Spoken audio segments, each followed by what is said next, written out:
Hi, everybody. Thank you so much for being here today. I am Alexa Tinsley. I am the Director of Programs for Jett Foundation. Today we have adaptive demonstrations. In one room, we have adaptive cooking with Sophia, Ellen, and Sophia's son. And then we have Julie Wells from Nemours Children's in Orlando. She will be talking about adaptations for independent living. So we are very excited to have you here. I am going to actually, I'm going to be in the adaptations for independent living, and then the rest of our team is going to be on cooking. So my face is going to hop off of one and go on to another. But thank you again so much for being here. We really appreciate it. And then I actually see Sophia and Ellen are actually here. So I will hand it over to Gabby, and she will go ahead and just get things started on the cooking side. Sure. And then for our adaptations for independent living, I want to introduce you all to Julie Wells. Again, she is from Nemours in Orlando, so I will let her introduce herself. But she'll be giving a presentation. This is recorded, so if you don't want to show her face, you absolutely do not have to, but it is a meeting style. So if you do have a question, please feel free to raise your hand. I'll let people know that there's a question, and then we will go ahead and unmute you, and we will go from there. So with that, I will hand it off to Julie. Okay. Hi, everybody. I'm Julie. I work at Nemours in the neuromuscular team. So I've actually been in the neuromuscular field for over 20 years, working with individuals with Duchenne muscular dystrophy and several other neuromuscular conditions. So I made a presentation today, and bear with me while I try to get it to share screen. Oh, where is it? This one. Okay. I'm going to show you all. I put together a lot of different ideas and all different parts of self-care and independent living that might be, beneficial. Okay, I think oh, whoa, now it's blank. Sorry. All right, okay. So the goal is to foster independence for all individuals living with Duchenne muscular dystrophy to help them stay as independent as possible for as long as possible. So I have a few objectives. The first is we're going to talk briefly about what occupational therapy is, specifically in relation to Duchenne, and then looking at upper limb function in the, oh gosh. Sorry, it's my first time in this type of platform. I apologize for all technical issues. You're doing great. So, examining upper limb function as individuals grow, and discussing basic adaptations for either self-care or independent living skills. Okay, first of all, the role of occupational therapy, what we do. Unfortunately, in the rehab world, everybody knows what PTs do, they know what speech therapists do, but nobody has any idea what OTs do. They think that our role is to help people find jobs, but in fact, it is not. It is to help support everybody's occupations of their life. And what those are is what's ever important to you. So it is self-care, taking care of yourself, it's taking care of your home. It could be finding a job, it could be investing in leisure skills, going to school. Those are all occupations. So we help all individuals to find ways to keep their level of independence and their pursuit of quality of life for as long as possible. So specifically with the focus of Duchenne muscular dystrophy, we're focusing on adapting those, promoting upper extremity function, and encouraging independence. So looking at the progression of muscle weakness, this may be very familiar to a lot of you, but as Duchenne muscular dystrophy progresses, you have young boys who are able to walk, and you may see some toe walking, some difficulty getting off the floor, and then unfortunately, somewhere between the ages of 10 and 15, generally, the loss of ambulation, and then living in a wheelchair. Then you're looking at some loss of upper limb strength and function, which usually comes from the center of the body outward. So you'll see weaker shoulder girdles first, and then weaker elbow joints, and then finally the hands and wrists. So we want to maintain that strength as long as possible in order to keep independence, but also come up with other ways to do things that are meaningful for the individual. Okay, so doing that, I have a lot of different examples. The first one is once you're in a wheelchair or even having difficulty getting on and off the floor, a reacher is a great idea. I have lots of different reachers to show you. Oh, I put it out here. But basically, it's a device that you pull the trigger, and if it pulls onto, whatever it is that you fell off the floor or that you might want to get from a tall cabinet that you can't reach. Most reachers also have a magnet on the front, and they have a little pushing part. So right here. So you can use it to help, per se, push off your own shoes, push off your socks, pick up, with the metal part, you can pick up a paper clip or a pen or anything with metal on it. Fortunately, I have no idea what she has in there. I saw Cheerios. Jake says mute yourself. That you don't lose your reacher, because if you lose your reacher and drop it on the floor, you don't have a way to pick it up. As Duchenne progresses and you have some hand weakness, I really recommend finding a reacher that has a locking mechanism on the handle so that you can grab whatever it is you want, and then you can help pull the reacher up to get what you want. Okay. All right. Next, toileting. Toileting is very near and dear to my heart. I feel like if there's one self-care skill that everybody wants to be independent in and doesn't want help with, it's toileting. So with boys, boys are very lucky as far as urination because they can use a urinal. What I've recommended to a lot of boys who don't want to bring a urinal to school because they don't like how it looks in the backpack, or it looks too medical, or they just don't like it. You can also use a Gatorade bottle. Gatorade bottles have that wide mouth, and so it's easy to place your penis inside of it and then to be able to pee, especially if you get the big Gatorade bottles. And then you can just throw those away at school if you have a couple of them and you bring it with you and nobody has to know. For bowel control and bowel movements, unfortunately, there's nothing to help with that. So we have to figure out a way to get these young men onto the toilet. So there's lots of different ways to do that. So the first, I have 3 pictures up here.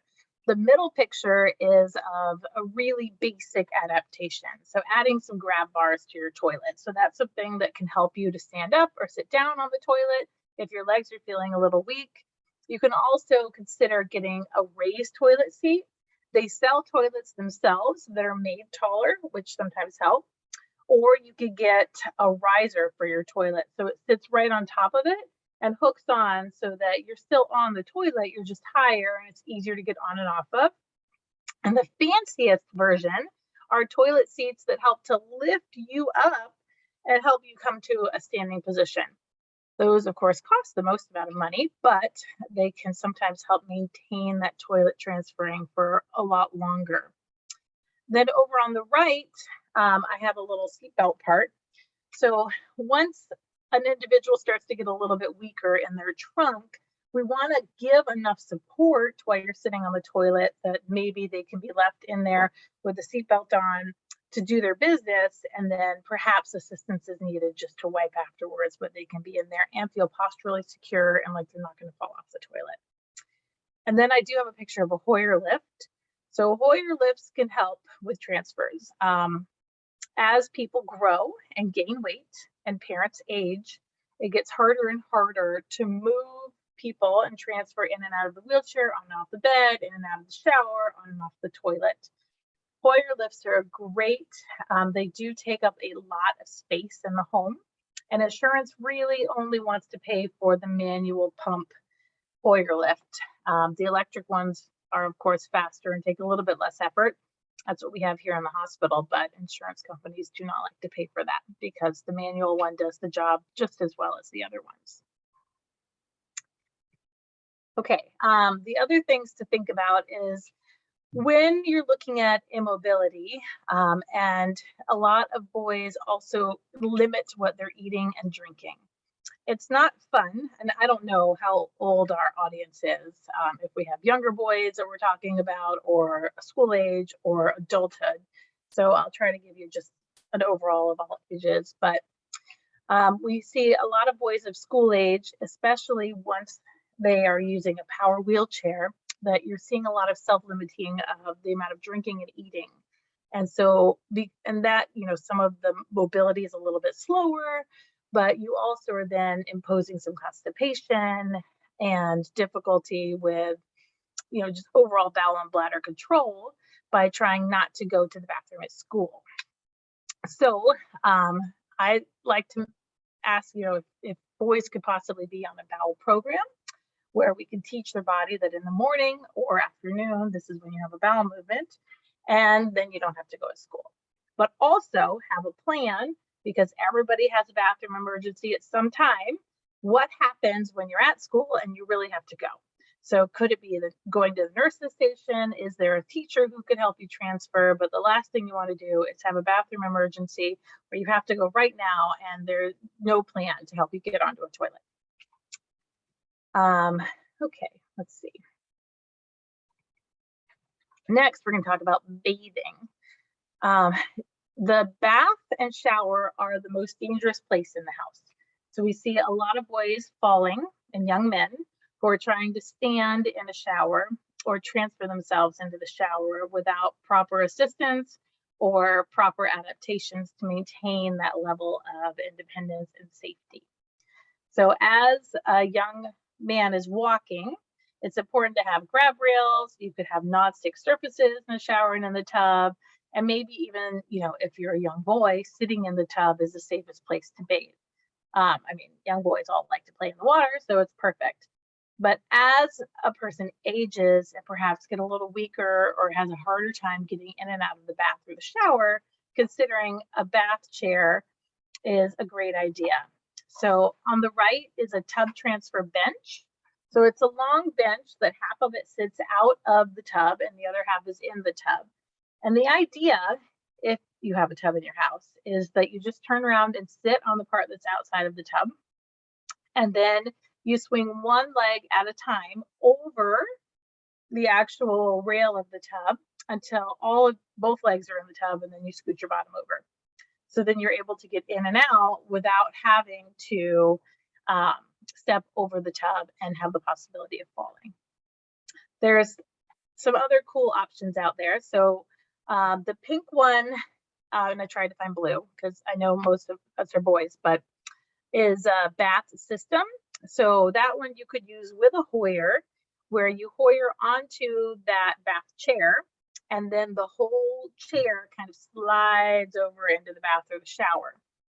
Usually with a bathtub, trying to transfer into it using a Hoyer lift or, you know, mom or dad's back is very difficult because you're going over the edge of the tub or the edge of the shower.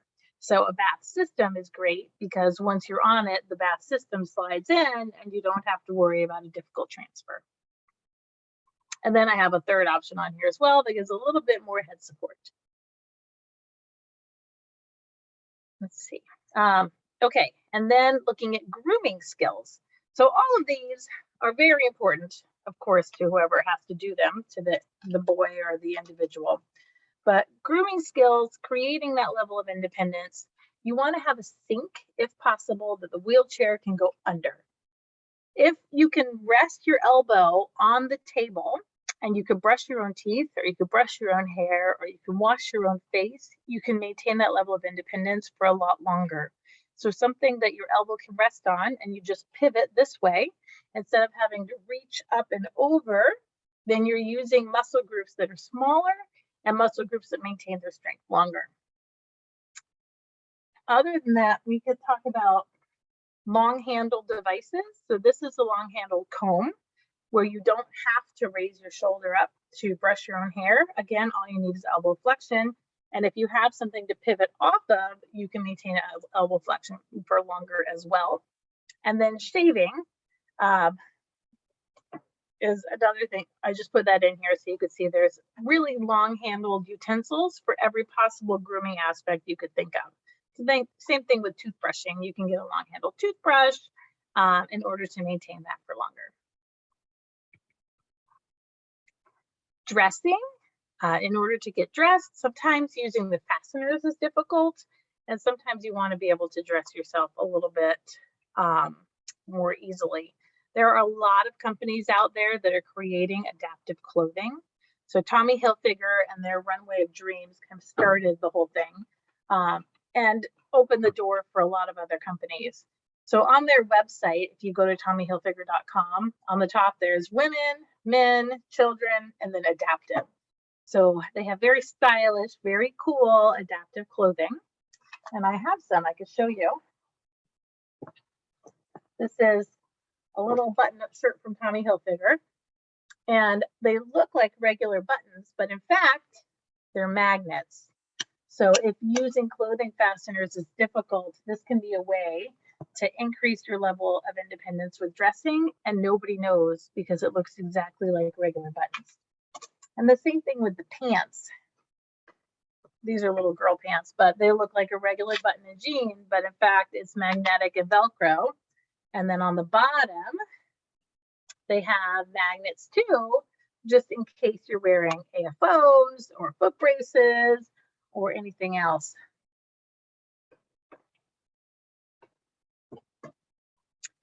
Okay. And eating is also very important to everybody. We all want to be able to feed ourselves, and we want to feed ourselves as much as we want instead of having anybody else pop in to help us. So initially using lightweight utensils can be beneficial. Those might be like plastic utensils or just a lightweight metal one, something to kind of take the burden off of our muscles. Other alternatives could be an elevate your plate height. So that could be putting it on a taller table, like a bar height table, where you can pivot off of your elbow. There's some rocker knives, which are easy to cut with if you're using one hand. So if you have the other hand kind of holding the cutting board or holding the bowl, you could use a rocker knife. I don't have one of those to show you, unfortunately. And then drinking, sometimes lifting the cup up, if there's a lot of liquid in it, can be difficult to do. So using straws is a lot easier because you can bring those to your mouth and then you can suck them up. There are also one-way valve straws. So as you're drinking, the liquid stays in the straw and doesn't go back down. It'll stay up there. So you have to use less effort every time in order to drink because you're not bringing it all the way up the straw the second time. There is a very neat company, the Giraffe Straw Company. So the water bottles you see pictured here that have the long straws, those are from the Giraffe Company, and they come in different lengths. And those are great. You can hook them on a wheelchair. You can hook them behind the wheelchair and have the straw come up. And they are one-way valve straws, but they're easy to independently use. And let's see. And then finally, there's some self-feeders. So if you have a young man who's really having a hard time bringing his own hand to his mouth in order to eat, and pivoting off of his elbow is very difficult to do, to work on self-feeding. There are other devices out here. So I have a picture of the Kneader Eater, and that is a switch activated device. So with any active movement, whether it's a flick of your tongue or, a flick of your eyelid or your thumb or your foot, whatever movement you have, you can activate a switch. And it'll take the spoon, scoop the food up that's in there, and bring it to whatever predetermined height and distance that you program the spoon to in order to bring it to your mouth. Okay, sleeping is also considered an ADL or self-care skills. And sleeping it can be really hard to do if you can't move yourself. So in the early stages, I always recommend having a firm cushion or a firm mattress or something that gives adequate postural control, but also allows you to push and roll yourself. The last thing we want is for pressure sores to start developing if you're unable to move yourself. But then as mobility becomes harder and harder, then you might want to look into an adjustable bed or a hospital bed, something that kind of moves with you and helps you to sit up or roll or get transferring, or you have rails on either side that you can reach over and grab and pull yourself into side lying or onto your stomach or whichever direction you're trying to get. If you have a young man who has autism and Duchenne, they have enclosure beds, which sometimes helps just keep somebody safe. So you could do the same thing and have an adjustable bed, but you also have an enclosed area, and that's just for safety. And in the final stages, getting a sleep system. So that's what the blue pillows are that you see. Something that can help with positioning if there's a scoliosis or joint contractures or things that we need to watch out for, again, looking out for any skin breakdown. We could position a person very comfortably using a sleep system in their bed. Okay, and independent living. Independent living can be things like meal prep, housework, school, going to a work to a job, or driving. So meal prep, I always recommend that nobody just plays video games all day and yells, "Mom, I'm hungry," and has their meal or snack delivered to them. So if you ever come to see me in clinic, that's one of the questions I ask is, if you're hungry, can you go to the kitchen and get your own snack?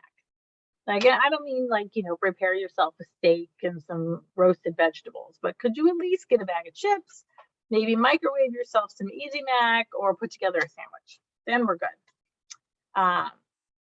When you're setting yourself up for success with independent living and meal preparation, you just want to put things kind of at that countertop level.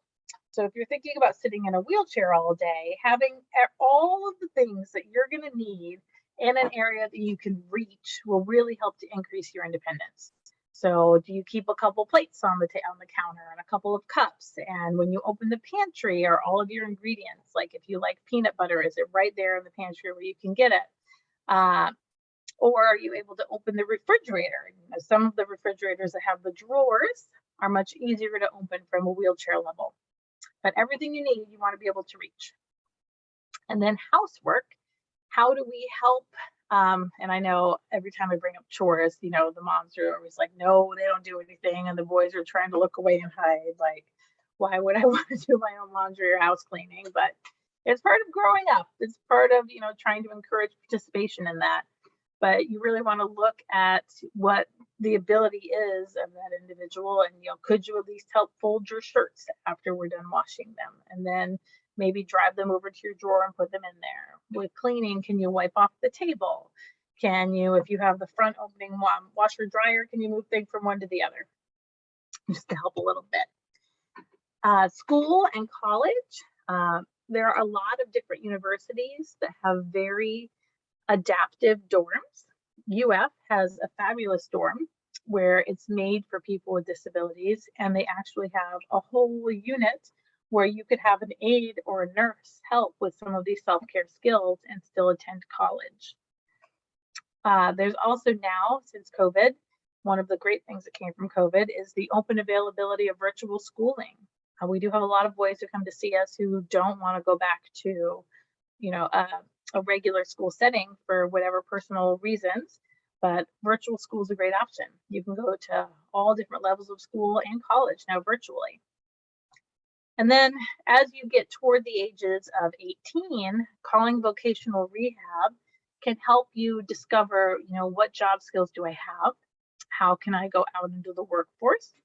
But also, how can I go to college? How can I get there? Vocational rehab, if you purchase a vehicle and you want to drive, and I'm going to go into driving in a minute, but Voc Rehab can help to make that car adaptive to whatever your ability is. So the Neuro Hub in driving, I listed that here, is a company in Orlando run by 2 different OTs, and they evaluate what your abilities are in order to drive, and then what adaptations you might need. So you could drive with something that looks very much like a video controller, just using a few buttons in order to steer and push the gas and the brake. You could do all of that from a power wheelchair and drive safely. But of course, you need somebody to evaluate that, tell them that, and then, if you buy a car and you have your driver's license, Voc Rehab could help you to adapt to that car. Okay, and finally, we'll talk about mobile arm supports. Mobile arm supports, there's lots of different ones out there. We talked a little bit at the beginning about shoulder weakness. So as shoulder weakness progresses, it gets a lot more difficult to reach up to your head, to reach for things that you may want to get, you know, in order to just kind of make your reachable space and your level of independence a little better, you could consider using a mobile arm support. So insurance covers them sometimes, and sometimes they don't. But there are other funding sources that people have used to try to get a mobile arm support.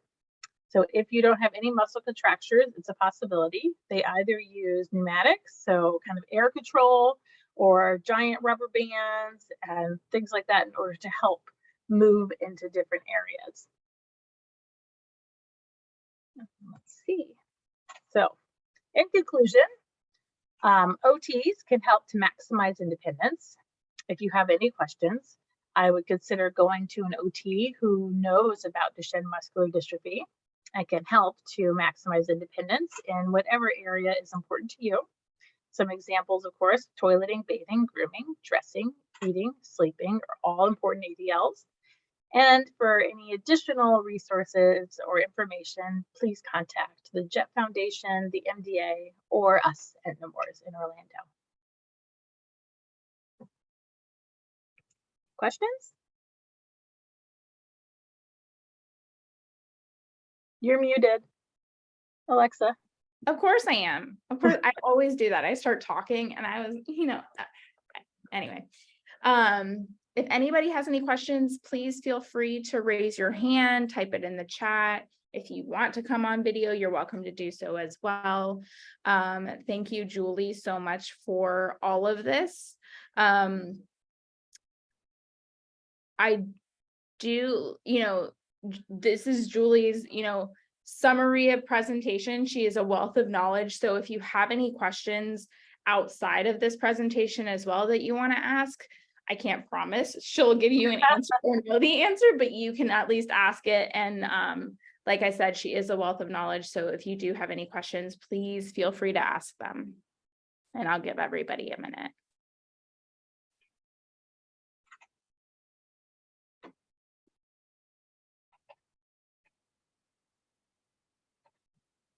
Well, while I'm giving everybody a second, if anybody does have any questions that come to mind, she's also talked about, adaptations for relationships and stuff like that. So if there is anything that comes up after the fact and you think to yourself, I have questions on this from the presentation, or I'd love to know more about adapting X, please feel free to reach out to myself and I'll get that, question to Julie and we'll try to get you an answer, or she has her email here and you can always reach out directly to her as well, whichever one you're most comfortable with. But with that, I will thank you, Julie, so much for being part of our World Duchenne Awareness Day, helping us raise awareness around Duchenne and also just helping provide education to our community, because knowledge is power. So really appreciate you taking the time. Good to see you again. I really can't thank you enough. So again, if you guys have any questions, please feel free to reach out to myself or Julie, and we will definitely try to get you an answer. And thank you for being here. Please feel free to join us. We have a luminary ceremony at 7, and we hope to see you there. So thank you for being with us today. We appreciate all of you. Perfect. Thank you. Bye. Thanks, Julie. Thanks so much.